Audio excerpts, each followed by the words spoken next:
Hello friends, welcome to my channel Gate Naps for You. Let's open gates of success together. Please like and subscribe and press the bell icon. Hello दोस्तों, स्वागत है आप सभी का get naps for you channel में। और दोस्तों, aptitude की इस सीरीज़ में हम लोग पढ़ रहे थे रेशियो एंड प्रोपोर्शन, और उसकी इंट्रोडक्शन वीडियो में हमने समझा कि किस तरीके से हम रेशियो को समझ सकते हैं, किस तरीके से हम फैक्टर्स के रूप में उस चीज़ को समझ सकते हैं। अब यहाँ पे हम देखते हैं कि रेशियो की डेफिनेशन क्या होती है, मतलब जनरल सेंस क्या है रेशियो का। तो देखते हैं, in mathematics ratio indicates how many times one number contains another. तो दोस्तों, जैसे मान लीजिए अगर मैं किसी चीज़ को 2:6 में डिवाइड कर भी रहा हूँ, तो इसका मतलब है कि सेकंड चीज़ को पहले की अपेक्षा 3 गुना ज़्यादा मिल रहा है। तो यही रेशियो का जनरल मीनिंग भी है।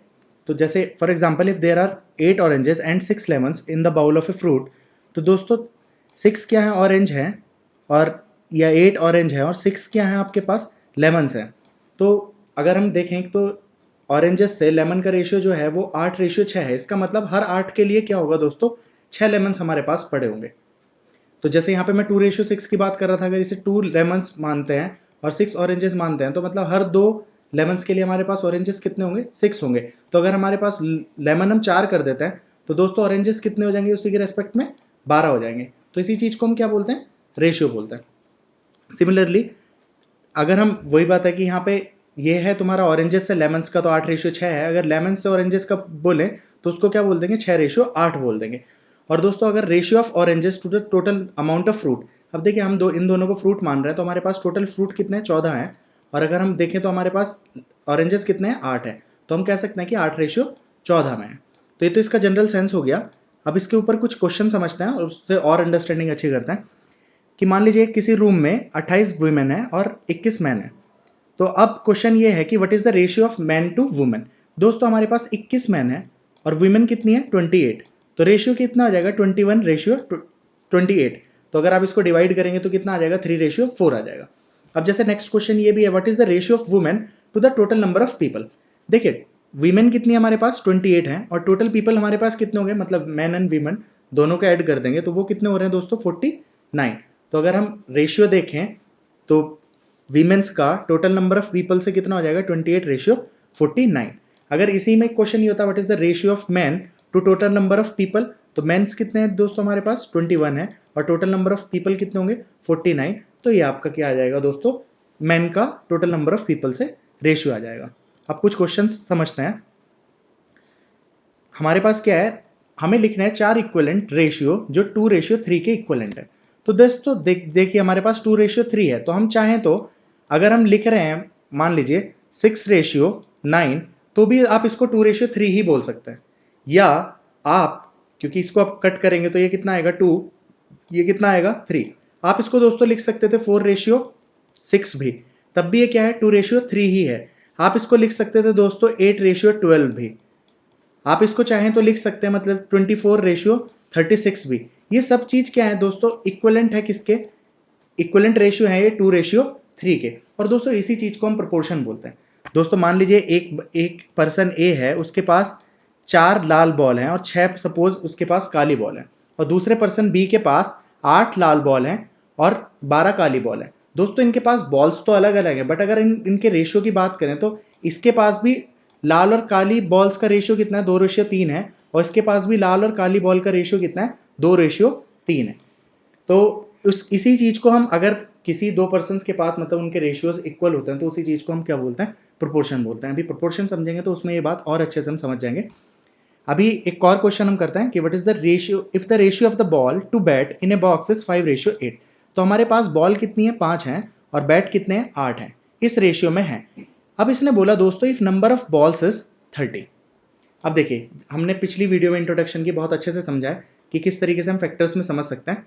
और यहाँ पे उसने जो भी देखिए एक तरीके से उसने कितने फैक्टर किए हैं, टोटल उसके पास 13 हिस्से हैं। उसने 5 हिस्से बॉल लिए हैं और 8 हिस्से क्या लिए हैं, बैट लिए हैं। अब देखिए 5 हिस्से जो बॉल हैं दोस्तों वो कितनी है, 30 है। तो आप देख सकते हैं एक हिस्से की वैल्यू कितनी आ जाएगी, 5×6 30। तो इसने पूछा है find the number of bats. अगर बैट पूछना है, एक हिस्से की वैल्यू कितनी आ गई दोस्तों, 6 आ गई, तो हम बैट भी बता सकते हैं कितने हो गए, 48 हो गए।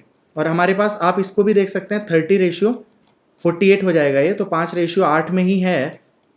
और दूसरी चीज जो हमने हिस्से से पिछली वीडियो में समझी थी, अगर क्वेश्चन इसमें ये हो जाता find total number of things in the box, मतलब दोनों चीजें बैट और बॉल मिला के टोटल कितनी चीजें हैं, तो दोस्तों 5:8 में थे हमारे पास, तो हम 5 हिस्से से हम पता कर सकते थे एक हिस्से की वैल्यू कितनी आ गई 6, और टोटल कितनी चीजें हैं उसके अंदर 13, तो 8 5 13, एक चीज कितनी की होती, एक हिस्से की वैल्यू कितनी आई 6, तो 13 छंग कितने हो जाते दोस्तों 78 हो जाता है 78। तो यहाँ पे भी आप देख सकते हैं अगर 30 बॉल है हमारे पास और 48 बैट्स हमने निकाले हैं तो भी टोटल चीजें कितनी आ गई 78 आ गई। तो क्वेश्चन दोस्तों इसी तरीके से घुमा के पूछते हैं, कुछ एक चीज गिवन होती है और दूसरी चीज वो निकालने के लिए दे देते हैं। आइए नेक्स्ट क्वेश्चन देखते हैं। नेक्स्ट हम समझते हैं कि प्रोपोर्शन का मतलब क्या है। तो दोस्तों प्रोपोर्शन का मतलब क्या है, a proportion is a simply a statement that two ratios are equal. जैसे कि हम अभी बात कर रहे थे, मान लीजिए 2:3 अगर हम लिख रहे हैं और इसी के इक्वल में अगर हम दोस्तों यहाँ पे लिख दें 4:6 भी, तो ये दोनों चीज इक्वल ही है, क्योंकि अगर आप इसको डिवाइड भी करते हैं तो ये भी क्या आ जाएगा दोस्तों 2:3 ही आने वाला है। तो 2:3 और बी के पास है मान लीजिए 4:6, तो एक तरीके से कह सकते हैं ये दोनों आपस में क्या है, प्रोपोर्शनेट है। तो दोस्तों इसलिए किस वे में लिख सकते हैं, मान लीजिए ये चीज है तुम्हारी A:B है और ये चीज है आपकी C:D, तो आप इसे कॉलन लगा के भी लिख सकते हैं।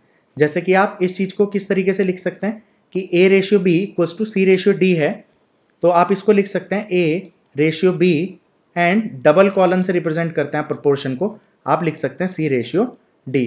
इसमें दोस्तों इस चीज को बोलते हैं फर्स्ट प्रोपोर्शन, इसको सेकंड प्रोपोर्शन, इसको थर्ड प्रोपोर्शन और इसको क्या बोलते हैं फोर्थ प्रोपोर्शन। और हम या तो डबल कॉलन लगा देते हैं या इसी चीज की जगह हम क्या लगा सकते हैं इक्वल टू। तो समानुपात या प्रोपोर्शन के साइन को हम दोस्तों फोर्थ कॉलन से या डबल कॉलन से रिप्रेजेंट करते हैं। तो अभी यहाँ पे मैंने इक्वल टू लगा रखा है, अब इक्वल टू की जगह क्या समझ सकते हैं, 4 कॉलम्स भी समझ सकते हैं। तो फोर्थ प्रोपोर्शन किसे बोलते हैं दोस्तों, A:B में, और ये क्या है प्रोपोर्शनेट का साइन है, C:D है, तो D क्या कहलाता है दोस्तों फोर्थ प्रोपोर्शन कहलाता है, C क्या कहलाता है थर्ड प्रोपोर्शन, B सेकंड और A फर्स्ट प्रोपोर्शन। तो थर्ड प्रोपोर्शन भी क्या हो जाएगा दोस्तों, यहाँ पे C क्या कहलाएगा थर्ड प्रोपोर्शन। एक चीज और है इंपॉर्टेंट दोस्तों, जिसे कंटिन्यूड प्रोपोर्शन बोलते हैं, और इसी चीज को हम कभी कभी मीन भी बोल देते हैं, और पेपर में डायरेक्ट पूछ लेता है अगर 2 ही नंबर दिए, सपोज 2 नंबर दे रखे हैं 10 और 15, और पूछ ले कि इनका मीन नंबर क्या होगा और ये प्रोपोर्शन में है अगर, तो मीन का मतलब क्या होता है इस चीज को हम देखते हैं अभी। बट इससे पहले एक चीज और समझते हैं, मान लीजिए A/B था दोस्तों, अगर हम इसे A/B लिख रहे हैं और बराबर क्या है C/D जो प्रोपोर्शन का मतलब है, तो आप इस चीज को देख सकते हैं A/D इक्वल्स टू क्या हो जाएगा B/C।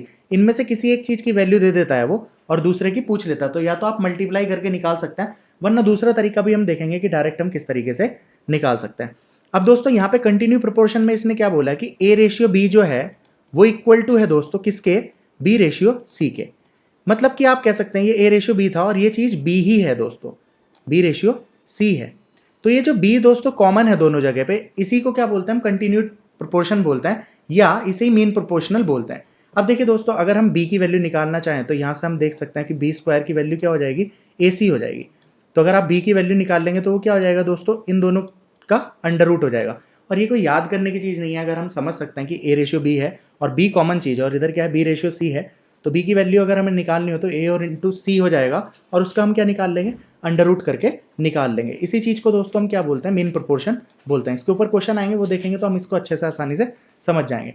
तो यहाँ पे ये चीज जो मैंने ऊपर एक्सप्लेन की है आप इसको समझ सकते हैं कि A/B है और ये B/C है, तो क्या निकल के आप B² इक्वल्स टू AC आ रहा है, तो B की वैल्यू क्या निकाल सकते हैं अंडर रूट AC निकाल सकते हैं। इसी चीज को दोस्तों हम क्या बोलते हैं, मीन प्रोपोर्शन बोलते हैं। तो आइए अब सॉल्व करते हैं कुछ क्वेश्चन इसके बेसिस पे। तो मैंने टाइप 1 के क्वेश्चन हम सॉल्व करते हैं पहले। और दोस्तों आपने अगर वीडियो नहीं देखी है पुरानी वाली, तो पहले आप प्लीज़ इसकी इंट्रोडक्शन की वीडियो देख लीजिए, उसके बाद हम 3 या 4 वीडियो इसके ऊपर बनाएंगे जिसके अंदर हम 8-9 टाइप के जितने भी तरीके के रेशियो एंड प्रोपोर्शन के क्वेश्चन होते हैं वो सब अच्छे से डिस्कस कर लेंगे। क्योंकि दोस्तों रेशियो एंड प्रोपोर्शन की हेल्प से ही हम एज के क्वेश्चन या मिक्सचर एंड एलिगेशन के क्वेश्चन और ये सारे क्वेश्चन हम, या सैलरीज के जो क्वेश्चन होता है, ये हम इसी के बेसिस पे बहुत अच्छे से सॉल्व कर सकते हैं। तो अगर हमारा इस पे कमांड अच्छे से हो जाएगी तो हम कहीं पे भी रेशियो का कोई भी क्वेश्चन आता है प्रोपोर्शन का, तो हम उसको आसानी से सॉल्व कर पाएंगे। तो आइए सबसे पहले देखते हैं टाइप 1 का क्वेश्चन। तो टाइप 1 में क्या है दोस्तों, 5:8 जो अभी हम डिस्कस कर रहे थे प्रोपोर्शन वाली बात है, तो वही यहाँ पे है कि हमारे पास ये क्या है A/B है और ये C/D है। आप इसको ऐसे भी समझ सकते हैं कि 5:8 है, और यहाँ पे क्या है दोस्तों 150, और नीचे क्या है x की वैल्यू बतानी है। तो जैसा कि अभी हमने किया था ये मल्टीप्लाई करके भी आप निकाल सकते हैं। दोस्तों निकालने का और अच्छा तरीका क्या है, देखिए 5 है, 5 इसके प्रोपोर्शनेट है, तो 5 से 150 हो गया वो, मतलब किससे मल्टीप्लाई हुई, एक तरीके से आप देख सकते हैं 5 दिया 15, 30 से मल्टीप्लाई हुई है। तो आप इसकी भी मल्टीप्लाई दोस्तों किससे कर दीजिए, 30 से, और आपको वैल्यू मिल जाएगी। तो सीधा जब 30 से मल्टीप्लाई करेंगे तो कितना आ जाएगा, 240। तो ये चीज़ है दोस्तों, इस तरीके से आप फास्ट कर सकते हैं। देखिए हमने क्या किया है, आप ऐसे मल्टीप्लाई करेंगे उसमें टाइम लगेगा, क्योंकि आप क्या करेंगे, एक्स की वैल्यू निकालने के लिए 150 इंटू 8 डिवाइडेड बाई 5 करेंगे, तो वो करने में टाइम लगता है। बट अगर ये प्रोपोर्शनेट है तो मतलब ये चीज़ है इक्वल इसके, क्योंकि जैसे मान लीजिए दोस्तों ये भी क्या आ रहा है, 240 आ रहा है, और ये प्रोपोर्शनेट में है, तो अब आप अगर डिवाइड करते हैं इसे किसी भी चीज़ से, मान लीजिए 30 से डिवाइड करता हूँ, तो 3 पंजे 15 आएगा, और 3 अट्ठे कितना आएगा, 24 आएगा। तो ये भी चीज़ क्या आ गई दोस्तों, 5:8 ही आ गई। तभी हम कह सकते हैं कि ये दोनों चीज़ किस में है, प्रोपोर्शन में है। तो निकालने का अच्छा तरीका वही है कि आप डायरेक्टली इसकी मल्टीप्लाई इससे कर दीजिए। नेक्स्ट क्वेश्चन अब हम देखते हैं। नेक्स्ट क्वेश्चन में क्या है हमारे पास, if a numbers 2 fraction are in 8:9, एक नंबर के दोस्तों हमने 2 फ्रैक्शन कर दिए हैं, और वो 2 फ्रैक्शन क्या है, 8:9 की फॉर्म में है। If the first one is 20, मतलब जो पहला फ्रैक्शन है उसकी वैल्यू उसने बता दी दोस्तों कितनी है, 20 है। दोस्तों एक तरीके से आप देखिए उसने टोटल कितने टुकड़े किए हैं, 17 टुकड़े किए हैं। फर्स्ट वन 20 दे रखा है, सेकंड वन पूछ रहा है, तो वैसे तो आपको सिर्फ सेकंड वन बताना है। अगर वो पूरा नंबर भी बताता तो आप 17 से एक फैक्ट देखिए, ये है टोटल कितने टुकड़े किए हैं, 17। पहले टुकड़ा कितना है, पहले वाले को कितने हिस्से दिए हैं, 8, और 8 वाले जिसको शेयर मिले हैं उसकी वैल्यू कितनी है, 20। तो आप कह सकते हैं कि एक हिस्से की वैल्यू कितनी आ जाएगी, 2.5। 20 से आप 8 को भाग करेंगे तो आपको पता चल जाएगा एक शेयर की वैल्यू कितनी है, तो वो कितनी आ रही है दोस्तों, 2.5 आ रही है। अगर ये पूछता टोटल की कितनी है, तो दोस्तों 17 की गुणा किससे कर देते हैं हम, 2.5 से कर देते हैं, 17 दूनी 34, और इसमें हम जोड़ लेते दोस्तों उसके बाद कितना, 8.5, तो ये कितना हो जाता है, एक तरीके से 42.5 टोटल आ जाता। अगर ये पूछता व्हाट इज द नंबर, तो आंसर होता आपका क्या, 42.5। इसने पूछा दोस्तों सेकंड वन कितना है। देखिए सेकंड वन कितना है, 9 है, तो आप 9 से इसकी इंटू कर सकते हैं, तो 9 से इसकी इंटू कर देंगे तो क्या आ जाएगा, 22.5 आ जाएगा।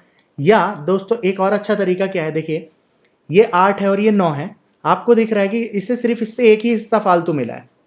तो दोस्तों अगर इसकी वैल्यू 20 है, एक हिस्से की वैल्यू आप निकाल ही चुके हैं, 2.5 है, तो इसकी वैल्यू कितनी आ जाएगी, 22.5। तो दोस्तों वहां पे हमें ये भी देखना होता है कहाँ पे थोड़ी कैलकुलेशन बचा के अपना थोड़ा टाइम सेव कर सकते हैं। तो जैसे कि अगर यहाँ पे आपको दिखता, सपोज ये 8:10 होते, फॉर एग्जाम्पल अगर ये 8:10 होता, और आपके पास दोस्तों क्या हुआ, इसकी वैल्यू सेम 20 दे रखी है, तो हम निकाल सकते हैं कि एक हिस्से की वैल्यू कितनी आ रही, 2.5। तो अब देखिए 10 से गुणा करते तो सीधा 25 आ रहा है, बट 10 ना होके सपोज ये 11 भी होता, तो आपके पास 3 हिस्से ज़्यादा हो रहे हैं दोस्तों, 3 हिस्से ज़्यादा हो रहे हैं तो मतलब 7.5, तो 7.5 20 में जोड़ दीजिए तो 27.5 हो जाएगा। मतलब कहने का क्या है, 11 की मल्टीप्लाई करेंगे 2.5 से, तो उसमें टाइम खर्च करने से अच्छा है कि 3 हिस्से ज़्यादा हैं, तो पहले की वैल्यू तो गिवन है, उसी में 3 हिस्से जोड़ दीजिए। तो इस तरीके से जैसे ये थोड़े थोड़े मॉड्यूलेशन हम सीखते हैं, तो समय के साथ हम जितना इसमें परफेक्शन आता जाता है, तो एक ही क्वेश्चन को सॉल्व करने के बहुत सारे आइडिया दिमाग में आते जाते हैं। तो इसलिए मैं हर तरीके से आपको ट्राई करके दिखा देता हूँ, जिससे थोड़ा और अच्छे से क्लैरिटी से हम उसको समझ पाएँ। तो आइए अब देखते हैं नेक्स्ट क्वेश्चन। अब नेक्स्ट क्वेश्चन है दूसरी टाइप का, टाइप 2 का। अब टाइप 2 के क्वेश्चंस में क्या है दोस्तों, इसमें कोई ट्रिक या कुछ चीज़ नहीं है, आपको जनरल वैल्यू पुट करनी है और आंसर निकालना है। जैसे x/5 क्या दे रखा है दोस्तों, x/y दे रखा है ना 3/4, मतलब कि x की वैल्यू है 3 और y की वैल्यू है कितनी, 4। तो आपको करना क्या है, ये समानुपात की वैल्यू निकालनी है, तो आपको जस्ट इसमें वैल्यू रखनी है। तो यहाँ पे देखिए y की वैल्यू कितनी है दोस्तों, 4 है, तो 3 चौक 12 होगा, और 12 में से x की वैल्यू कितनी है दोस्तों, 3 है, वो सब्ट्रैक्ट होगी तो कितना आएगा ऊपर 9। आप 9 देखेंगे भी तो नीचे सिर्फ एक में ही है, तो यही आंसर आप लगा भी सकते हैं, क्योंकि और किसी ऑप्शन में 9 ऊपर है नहीं।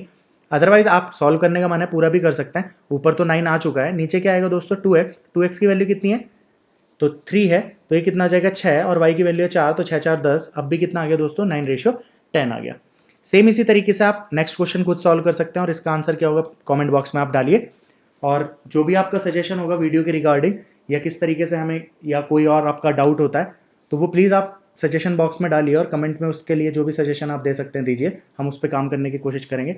कुछ और क्वेश्चंस, इसके सारे क्वेश्चंस हम लेने के बाद अगर कोई क्वेश्चन आपको लगता है कि जनरल मेथड से सॉल्व नहीं हो रहा, तो आप कमेंट सेक्शन में डालिए, हम उसका सॉल्यूशन जनरल तरीके से कैसे करना है वो ज़रूर बताएंगे। तो दोस्तों थैंक्स फॉर वॉचिंग। अगर आपको वीडियो अच्छी लगती है तो प्लीज़ इसको शेयर कीजिए, चैनल को सब्सक्राइब कीजिए।